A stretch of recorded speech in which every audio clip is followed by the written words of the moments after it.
శివాజీ అంత గొప్పవాడు ఎలా అయ్యాడు అంటే జిజియాబాయ్ చిన్నతనంలోనే అతనికి వెన్నబాలుతో పాటుగా ఉగ్గుబాలుతో పాటుగా పౌరుషం నేర్పింది.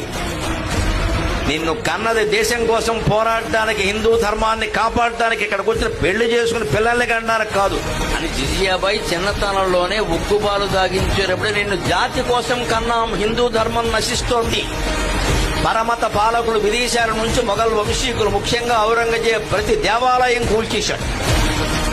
విపరీతమైన దండయాత్ర చేశాడు. ఒక్కొక్క రాజ్యాన్ని స్వాధీనం చేసుకుని ఛత్రపతి ఔరంగజేబ్ సైన్యానికి ఎదురొట్టి నిలబడ్డాడు. శివాజీ అంత గొప్పవాడు ఎలా అయ్యాడు అంటే జిజియాబాయ్ చిన్నతనంలోనే అతనికి వెన్నబాలుతో పాటుగా ఉగ్గుబాలుతో పాటుగా పౌరుషం నేర్పింది.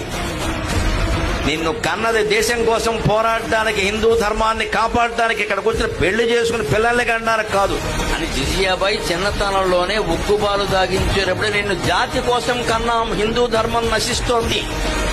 పరమత పాలకులు విదేశాల నుంచి మొఘల్ వంశీకులు, ముఖ్యంగా ఔరంగజేబ్ ప్రతి దేవాలయం కూల్చేశాడు. విపరీతమైన దండయాత్ర చేశాడు. ఒక్కొక్క రాజ్యాన్ని స్వాధీనం చేసుకుని ఛత్రపతి ఔరంగజేబ్ సైన్యానికి ఎదురొట్టి నిలబడ్డాడు.